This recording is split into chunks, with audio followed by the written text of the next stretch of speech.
Kim Soo-hyuk was not human, but he wasn't a vampire either. The question lingered, what was he then? Some were convinced he had to be a vampire. But that made no sense. He walked freely under the sun, unharmed. No burns, no weakness. So if not a vampire, perhaps the truth was something else entirely. This is just the beginning. Their target is a beautiful girl known as Snow White. Team leader Kim raises his hand and asks the supervisor, why is she called that? She isn't Caucasian. She looks like an ordinary Asian woman. She seems too weak to be a target. The supervisor responds sharply, don't judge by appearances or race. Anna, known as Snow White, is the current leader of the Yakuza and a dangerous woman. She earned her nickname as the largest dealer of pure cocaine. He informs the team that Anna is planning a drug-related party at a hotel after meeting with a domestic organization, International Faction. This is our chance. The guards will be limited. Eliminate Anna and stop the drugs from entering the country. Since it's disguised as an organizational conflict, no firearms are permitted. The supervisor details the mission. Approximately 10 combatants need elimination, with over 20 non-combatants present. How many agents do you need? Kim answers, 3, including myself. The supervisor hesitates. You think that's too many? Kim shakes his head. This is an extermination mission. We must be fully prepared. A man in glasses steps forward and tells Kim, this mission is tough, that's why you, our top agent, were chosen. I trust only you, team leader Kim. Kim responds confidently, leave it to me. The hotel. Kim steps out of the elevator, immediately facing a group of gangsters. One shouts, what are you doing here? Kim speaks into his earpiece, I'm already inside. He pulls out a knife, and the gangsters brace for a fight. They attack, one stabs at him, but Kim parries, slams him down, and slashes his throat. The gangster clutches his neck, choking on blood. Another swings from behind. Kim moves with lethal precision, confident that no Yakuza can defeat him, or the two men he calls brothers. Nearby, a masked figure in a black suit stands over a pile of bodies, a blood-dripping curved knife in hand. Through the earpiece, he taunts, finding this mission too easy? Kim snaps back, stay focused. These three are elite survivors from hell. After clearing their paths, they regroup at the target's door. Kim orders, everyone inside is drugged. There's only one exit, block it and kill them all. He opens the door, and freezes. Bodies litter the floor, a massacre already unfolded. Search for the target. Kim barks, then notices, the door locks behind them. Darkness swallows the room. A chandelier flickers on, blinding them momentarily. As their eyes adjust, a girl stands before them. What are your intentions now? She asks calmly. It's Anna. A dark red aura surrounds her as she holds a woman severed. Should I kill you all? Kim's companions tremble in terror. For the first time in his life, Kim feels it. They are facing death itself. Anna speaks to one of them saying take this, leaving him stunned. With a swift motion, she hurls the head she was holding it toward him. Catch, she says coldly. The man fumbles, grabbing the head before he can process what's happening. Then thwip. Something like a bullet tears through the head in his hands, pierces his neck, and he collapses, dead in seconds. The second man roars in rage, charging at Anna to avenge his comrade. The protagonist tries to stop him, sensing something unnatural, but he's too late. Another unseen strike punches through the second man's skull, splattering blood across the protagonist's face. He stands frozen, breath ragged. Anna smiles, wide and mocking. No matter how many bugs there are, she muses, they're still just bugs, incapable of doing anything. The protagonist's rage boils over. He knows now, this thing in front of him isn't human. And he can't walk away. Then, Anna flicks something toward him with her finger. His eyes snap to it, a tooth. It rockets at him like a bullet. He jerks aside at the last second, but not fast enough.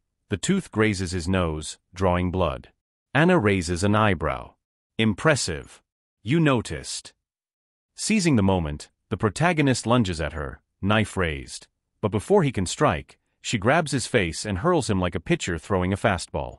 He crashes to the ground, bones screaming, mind reeling. What kind of monster is she? No time to think. Anna leaps high into the air, crack. Her foot crushes his leg beneath her. He howls in agony as she looms over him, knife glinting. I'm impressed, she purrs. Then stab. The blade punches through his hand, pinning him to the floor. Keep entertaining me. Rage floods him. You think this is fun? He snarls, forcing himself up despite the pain. You enjoy killing? In a last desperate move, he bites her neck hard. Blood spills. Anna gasps, shocked, but he doesn't stop. He grabs a shard of broken glass and slams it into the same wound. She collapses on top of him. Motionless. Panting, the protagonist lets out a shaky breath. It's over. He whispers an apology to his fallen brothers, certain he'll join them soon. Then, his eye bursts with blood. His mouth fills with it. He screams. Anna stirs. She pulls the glass from her neck, watching as the wound seals itself. Biting me? That was impressive, she admits, almost amused. The protagonist stares in horror. What the hell is she? But before he can think, agony. His veins bulge, his body convulsing as blood pours from every orifice. Anna watches, tilting her head. Don't bother trying to understand. It won't help. The pain is unbearable. He claws at the knife in his hand, muscles locking, then darkness. He collapses, limp and broken.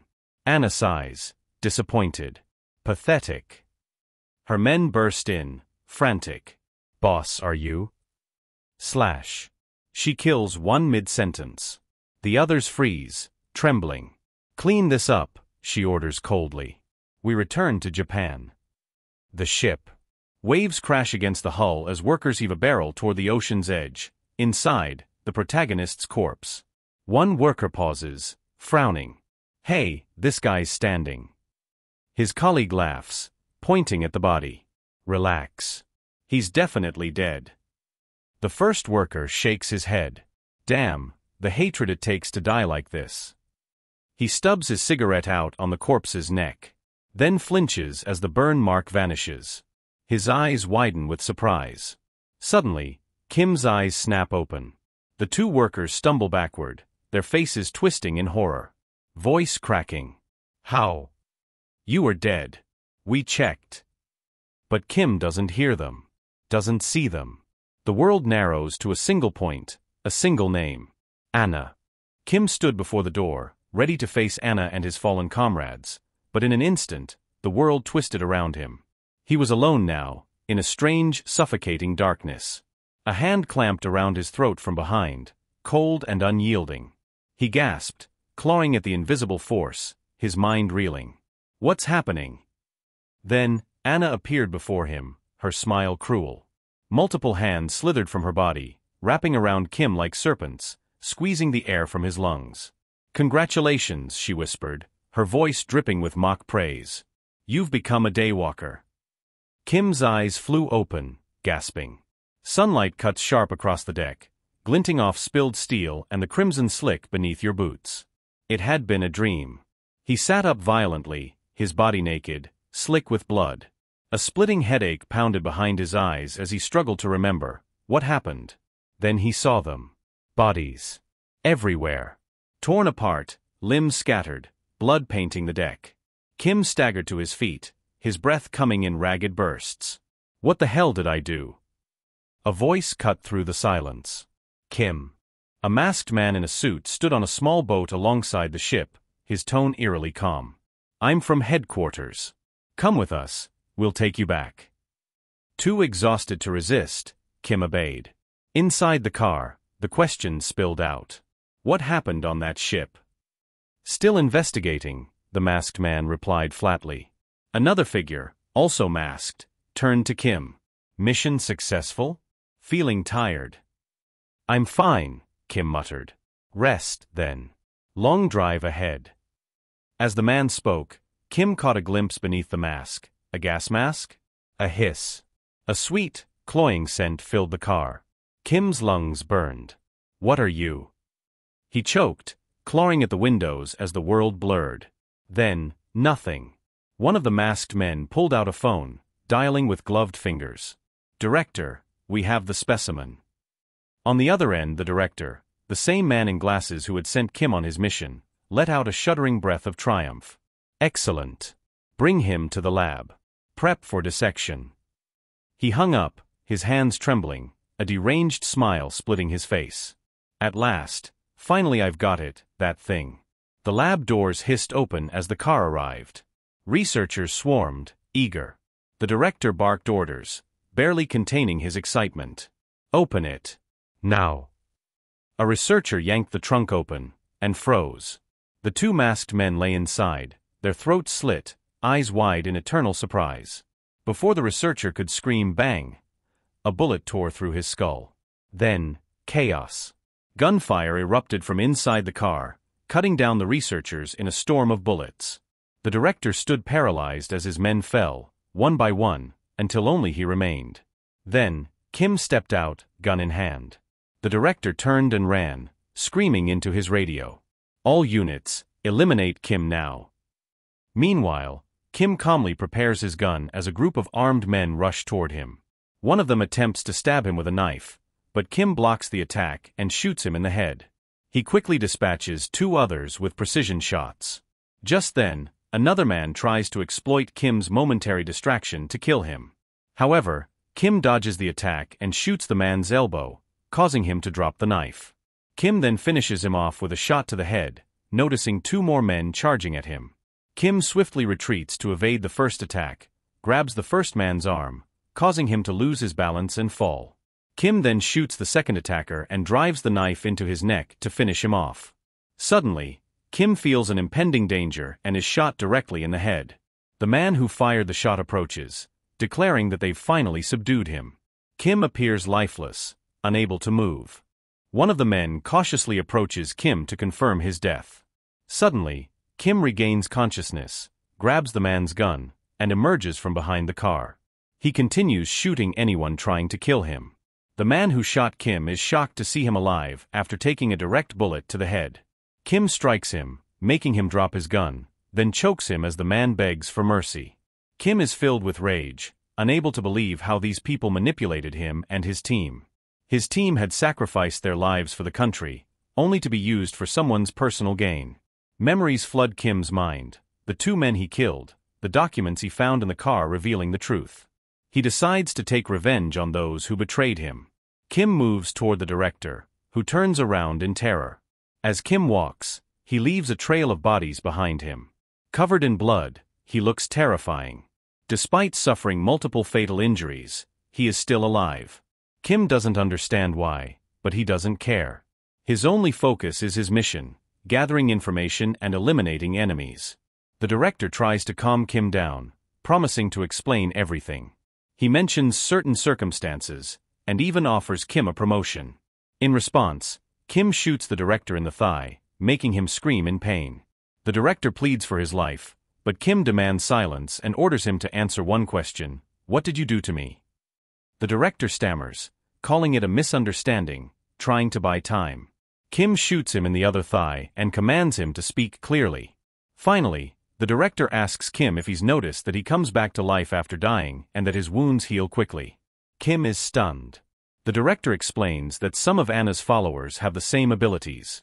Anna and her gang have become the most powerful in Japan because of this strange technology. That's why the organization wanted it so badly. Kim interrupts, asking if that's why they sent agents like him. The director confirms it, saying many agents died trying to gather information. So they changed their strategy and sent someone exceptional, Kim. The director tells Kim he no longer needs to fear dangerous missions because of his new power. He calls Kim a hero, but Kim isn't interested. He shoots the director in the shoulder. The director screams, asking why Kim keeps shooting him after he's told him everything. Kim grows angrier, accusing the director of planning to turn him into a specimen while pretending to praise him. He blames the director for his team's deaths, saying they wouldn't have died if the director hadn't been greedy and sent them unprepared without investigating why so many people died in this mission. The director snaps back, saying Kim's team knew the risks, it was their job. He claims they did their duty by giving medals to the dead and asks why Kim is making a big deal out of it. Enraged, Kim kicks the director in the face, pulls out a knife, and warns him, Prepare to feel the pain my comrades felt. This night will be long for you. The director, terrified, begs Kim to wait. But before Kim can attack, a gunshot rings out, hitting the knife in Kim's hand and making it fall. Kim turns to see several cars arriving, packed with soldiers who demand that he surrender and drop his weapon immediately. The director yells at them, asking why they took so long to respond to his call. The troops quickly get out of their vehicles and form a line in front of Kim, ready to open fire. Kim senses danger as the soldiers prepare to attack. He frantically searches for cover, but before he can move, they unleash a barrage of bullets into his body. He collapses to the ground. One of the soldiers orders them to cease fire. The director slides over to Kim's body and begins mocking him. Looking all high and mighty serves you right, the director sneers. You just need to be tied up for life and give us your blood. Can't you resurrect and heal wounds too? Then we'll just keep pounding away. He laughs, saying that neither Kim nor the Yakuza followers can survive a full barrage of gunfire, no matter their regeneration. You've worked hard, he adds mockingly. Just then, a girl hanging from the ceiling calls out to the director. Startled, he turns to see her. Is that man on the ground Kim? She asks.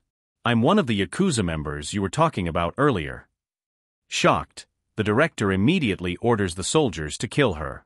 They fire, but she vanishes from the ceiling in an instant. Suddenly, she reappears behind them. One soldier shouts a warning, but she moves with blinding speed, slicing through them one by one. The soldiers can't keep up with her agility. When they fire at her all at once, she deflects their bullets with her knife. She decapitates one soldier, then swiftly kills another before he can react. A sniper takes aim at her neck and fires, but to everyone's shock, she slices the bullet mid-air with her sword. Panic spreads among the soldiers. What kind of monster is this? They think. But she doesn't stop. She stabs one in the neck, swings her blade, and severs his head. Soon, all the soldiers lie dead. The girl walks toward the director, swords in hand. His last thought is, she really is a monster. With one swift motion, she beheads him. Then she approaches Kim and starts kicking him, as if trying to wake him up, even though he's been shot over 20 times. To her surprise, Kim actually gets up. Lady Anna ordered me to bring you to her, she says.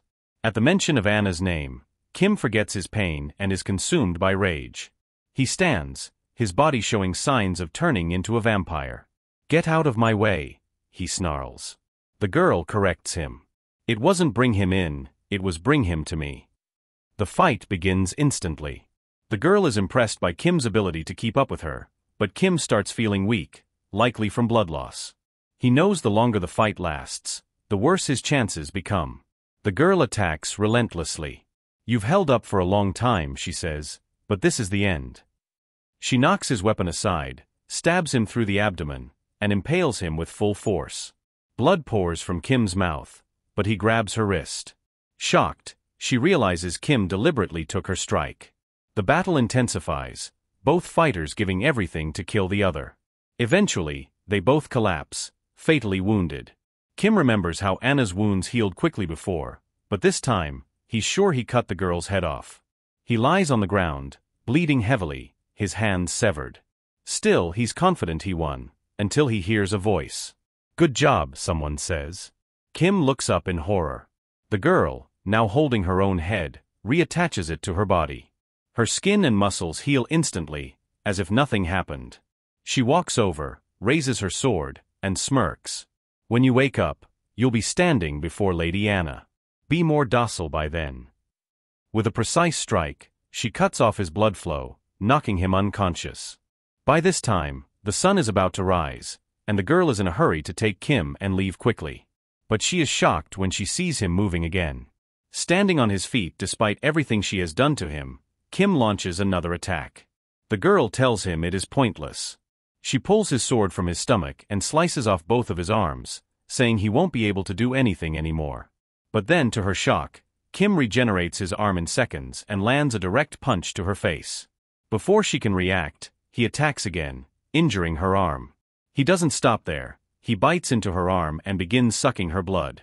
Kim transforms into a ravenous beast, his strength growing as he drains her. The girl, realizing the danger, quickly severs her own arm to escape. but the detached limb remains connected to her, causing unbearable pain. She knows if this continues, she will lose everything. She leaps backward, putting distance between herself and Kim, who has already drained the blood from her arm, leaving it completely dried up. The girl watches Kim nervously, unsure how to handle his overwhelming power. Kim has lost control, roaring like a monster. Suddenly, gunfire erupts. The girl deflects most of the bullets with her sword, but one hits her. She is startled when smoke rises from the wound. The attackers reveal themselves, a group of men in specialized gear, carrying advanced weapons. Their leader, a woman, steps forward. She smiles and murmurs a prayer. Heavenly Father, accept the 2 souls I am about to send to you. The girl is shocked to see them. The woman orders her followers to open fire. The soldiers obey, shooting relentlessly at Kim and the girl's legs, aiming to cripple them. Both collapse under the barrage. The woman commands them to stop shooting. She then orders her troops to burn Kim. The soldiers unpack crossbows and fire arrows into his immobilized body. The arrows carry electric currents, sending violent shocks through Kim, causing him excruciating pain. The girl, still on the ground, notices the sun rising. As sunlight touches her skin, it begins to burn. The woman approaches and mocks her. Does it hurt? The flames of hell will be far more painful. Enraged, the girl screams, calling her a pathetic human. She tries to attack with her sword, but the woman blocks the strike with her leg and stomps on the girl's hand, crushing it. The girl shrieks in agony, stunned by the woman's strength. The woman sneers. Say that again.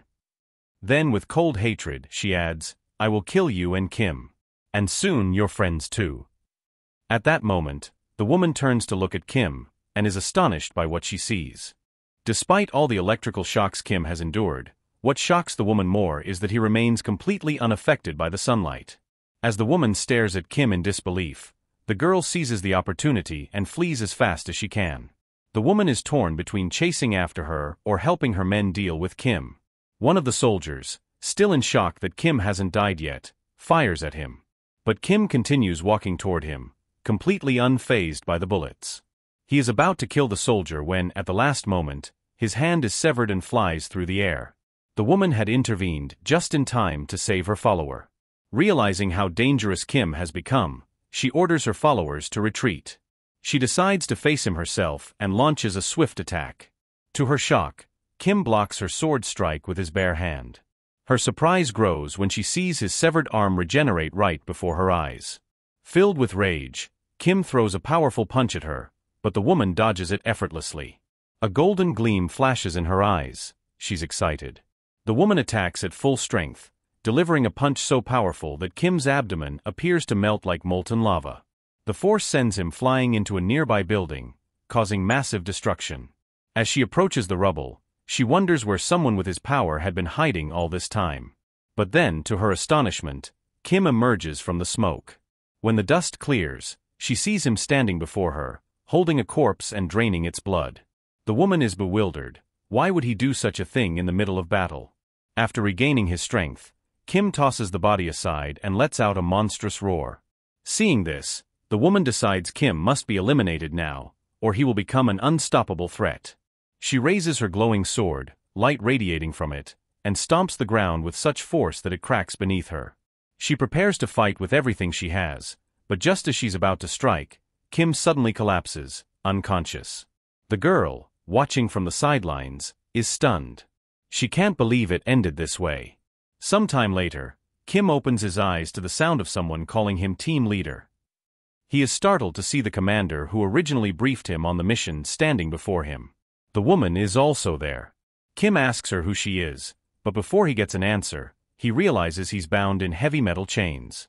The woman tells him coldly, "You've been sentenced to death for being a vampire." Kim is shocked. He laughs at the absurdity, dismissing vampires as myths. But before he can finish speaking, the woman bites her finger and lets a single drop of her blood fall before him. Instantly, Kim transforms again, consumed by an uncontrollable thirst for blood. The woman pulls her hand back and asks, "Do you believe me now?" Kim is left speechless, struggling to process what's happening. The commander steps in, explaining that as unbelievable as it sounds, it's the truth. They have footage of Kim rampaging on the ship, the bodies match exactly what this woman described. From his words, Kim realizes he was responsible for their deaths. The woman speaks again, telling Kim that their attempt to take down Anna without understanding her true nature was foolish. Kim is stunned. How does she know Anna is a vampire? Even national intelligence had no idea. The woman replies calmly, explaining that this is expected because her mission, and that of her Vatican squad, is to hunt down and kill vampires. She places her foot on Kim's chest and tells him that by their rules, they should have killed him already. However, she offers him a chance to live if he agrees to become her dog. Kim is shocked by the offer. The woman elaborates, saying they have a common enemy, Anna. She proposes a collaboration to take Anna down together. The scene shifts to a hotel where Anna is holding the largest remaining part of the girl who fought Kim. Some are taking over cartels and absorbing mafias, Anna says angrily, so why can't anyone catch a single bug? The girl's other body parts are scattered across the floor as she begs for forgiveness. Anna removes the girl's mask and feeds her some of her own blood. Immediately, the girl gains immense strength and her body regenerates completely. Anna warns this is her last chance and orders her to bring Kim back. We then see the girl walking down an alley, being watched by a mysterious figure from a rooftop. Time passes. The next day, Kim sits in a car with the woman. He's lost in thought, remembering her offer, die by her hand or become her dog. The commander had warned Kim to be careful. The agent he killed was from the director's faction, forcing them to target him. The woman interrupts Kim's thoughts, remarking how normal he looks for a vampire. Kim asks why she brought him along. She replies that without her protection, all factions would be after him. Isn't it better to take revenge together? She asks. When Kim asks if she trusts him, she coldly responds that she doesn't trust him at all, but having a common enemy is enough for now. They arrive at their destination, the main base of the squad, known as the Sanctum. Kim is surprised it looks like an ordinary cathedral. The woman explains it's the perfect disguise. When the car keeps moving, Kim asks if they aren't stopping. She informs him this isn't their destination. He can't enter the Sanctum because holy relics there prevent vampires from entering. Since Anna is hunting Kim, the woman decides to protect him personally, meaning he'll have to live with her. Later, they enter a hotel connected to the Sanctum that leaves no records. After entering the hotel room, the woman realizes she hasn't introduced herself properly. My name is Mira, she says, member of the Vatican Secret Squad. Kim introduces himself in return. Mira tells Kim he probably has many questions and offers to answer them. Kim asks her to explain more about vampires. Mira explains. Vampires can live forever by drinking blood. They possess superhuman strength, some with special powers. Most descend from ancient vampire bloodlines. Anna is the last surviving ancient vampire. Kim wonders if his transformation came from absorbing Anna's blood during their fight. He asks how to kill vampires. Mira explains sunlight usually burns them to death, but Kim is an exception, which may be why Anna wants him. Mira suggests using this uniqueness to their advantage against Anna. She offers to help Kim train and strengthen himself for their coming confrontation. Mira then asks if Kim understands the real reason he was brought here. Kim replies that he does. He was brought here because Mira is afraid of him. Mira is entirely surprised by his response. He continues, explaining that being the only vampire who can move freely under sunlight makes him potentially the most dangerous vampire ever. At the same time, eliminating him would mean losing a huge opportunity. That's why she's using the public enemy excuse to monitor him, and remove him if he becomes too dangerous. Either way, she has nothing to lose. Mira smiles upon hearing this and remarks that Kim isn't the top agent for nothing. In the end, you're still a vampire, she says, and monitoring you is part of my job as a squad member. She admits they do want to kill Anna, and for that, they intend to make him stronger. Excitement gleams in her eyes as she grips her sword. If you have any objections, she warns, now is the time to voice them. Kim confidently replies that he's already died multiple times. As long as he gets his revenge on Anna, he doesn't care about anything else. He also makes it clear he has no intention of submitting easily. Mira is thrilled by his determination. You've revealed your true intentions without hiding anything, she says. Working with you will be exciting. Tilting her head slightly, she tells him that since they're done talking, it's time for feeding. Kim is caught off guard when she orders him to bite her neck. He questions her intent. Mira calmly explains that whether he likes it or not, he's now a vampire. If he doesn't drink blood, he'll grow weaker and eventually die. Since he clearly isn't willing to harm innocents, this is the only way for him to feed. Kim hesitates, standing before Mira, who urges him to hurry. Her neck is starting to hurt. After a moment, Kim finally complies, biting her neck and drinking her blood. His hunger intensifies, becoming uncontrollable, until he suddenly envisions Anna's face laughing wickedly before him. Horrified, he stops immediately and pushes Mira away. She falls onto the bed, her face expressionless. Kim wonders if this overwhelming bloodlust is part of a vampire's instincts. Mira stays silent for a few moments, then casually prepares to sleep. "You should rest too," she says. "Tomorrow will be a long day." She turns her back to him and warns, "If you try to escape, I'll kill you." Kim stares at her neck, wondering if he'll have to drink blood like this every day. But he resolves to do whatever it takes for revenge. Even if my body is a vampire's, he thinks, my heart never will be. Silently, he prays for his fallen comrades to rest in peace, vowing to avenge them and kill the monster responsible. He pulls the blanket over himself and prepares to sleep. Meanwhile, Mira, who had turned her back to him, suddenly feels embarrassed. Why is he lying next to me? She thinks. Does he not know there's a separate bed for him? Did I forget to tell him? Even if she had forgotten, she can't believe he decided to sleep beside her. As a nun, sharing a bed with a man is extremely awkward. She turns toward Kim, flustered. What kind of lecherous thoughts is he having? Her face reddens with embarrassment. Trying to stay calm, she closes her eyes and recites prayers in her mind. But then Kim, in his sleep, rolls over and places his hand on her stomach. His hand begins moving. Mira is shocked. She screams at the top of her lungs.